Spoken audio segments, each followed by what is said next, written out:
So I'm going to show you guys the project that I'm working on today in the shop. Just kind of putzing around here during the winter. We don't have a set schedule or anything. Just try and do stuff in the shop when we can, and then work in the house and do some paperwork and all that good stuff. So I've got my, you saw it in the last video, the 924 in the shop here. We got to do some stuff on it. We bring the tractors in, or the equipment in. We look it over and decide what we all got to fix on it, and if we can get it done. In the case of this tractor, it was pretty dirty, so we bring them in, we try and clean them up. There was a hydraulic oil leak underneath, and in order to get at it, see where it was coming from, we had to pull this wheel off, and there's a bunch of covers back here that we took off. And then when we did that, we found all kinds of corn silage. Don't know where that would have came from. Just kidding, it came from chopping corn silage. But Trevor and I worked at it, we blew it out, used shop vac, got as much out of it as we could, and then steam cleaned it, and then figured out where the oil leaks are coming from. One was underneath, that was real easy. It was just, let's see if I can turn the camera here. It was just a cover for the hydraulic oil tank. It's pretty common on these. The gasket sealer kind of dries up, and then you have to drain the oil and pull the cover off and put some new sealer on it. That wasn't too hard.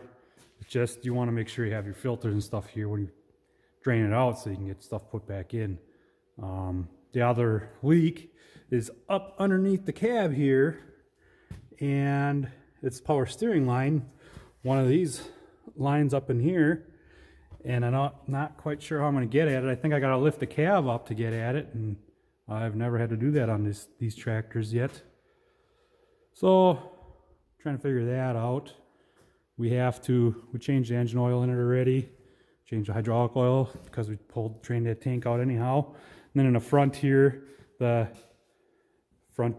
noticed the front axles are leaking inside. So we're gonna have to pull those, change the seals. Not a hard job, just another thing that's gotta be done.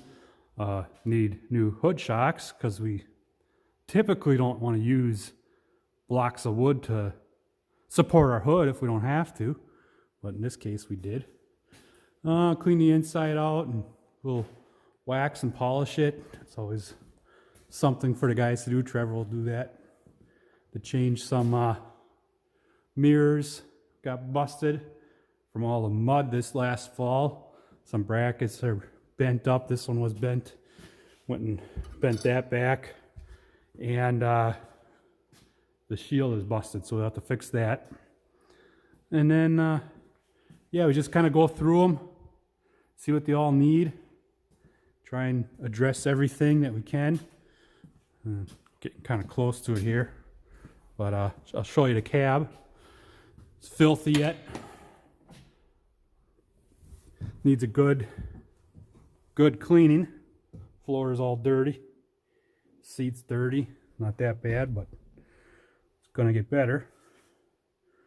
We can turn it on here once and see how many hours are on it. This one has, let's see, 3,200, 16 hours. We're using this tractor on the H&S merger. Worked really well. It was real nice having a high-speed transmission to get around. Seemed to help keep up with the chopper a little bit.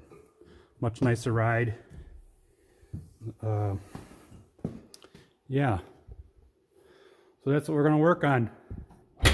One thing I want to do though is get this wheel off this side and get behind there and clean that out and decide how we're going to lift the cab up. And in order to clean it out good, I think I'm going to pull that fuel tank off. It's not too bad, but we got to pump the fuel out of it, and today it's not nice out. It's -1, and I forget what they said, -25 with the wind chill. So that's not going to be, I'm not going to do that today. Too cold to stay in the warm shop. So probably going to go and get the oil back in it and get that wrapped up. Probably change the transmission. I also we noticed this one lift cylinder and the 3-point here is leaking out the top. So I got a rebuild kit coming for that cylinder. I got to pull that out and then get that done.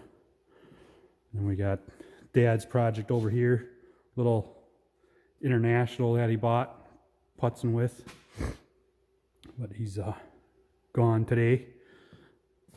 And yeah, so that's our shop. Not really too huge. Put this tractor in here, and yeah, you can usually get another one in, and if you really wanted to, you get 3 in here, but then it gets kind of tight. So that's what's on the schedule for today. So I thought you guys might like to see my direct cut head. The dealer brought it back today. We officially own this. We were able to demo it last year, and we really liked it. We used it on some sorghum, and well, mostly sorghum, and down sorghum, standing sorghum, and it worked slick. So here it is. Here's the direct cut head. They took it, the dealer had it. They did some updates to it, and we had to change some pins on it. And then I was having troubles where the knives were breaking, and they'd snap right in half where the hole is. But I guess there was a bad batch of knives or something, so they had to go and look underneath here. This is a knife. These pins in here that the knife was on were worn, or I don't know if they're bad or what, but the knife would break right through the hole. So they took care of that, and the thing is filthy now. This cart we made for it so we could haul it around, because the thing's 21 feet wide, and it's not much fun going down the road. Just took a header cart from I don't know what kind of head it was, but you know, a grain platform, and we altered it so that we could set it on there and ratchet it down. Really works slick. Now the thing's all full of salt, so we're gonna have to get it washed up and put it away. Hopefully it's warmer one of these days.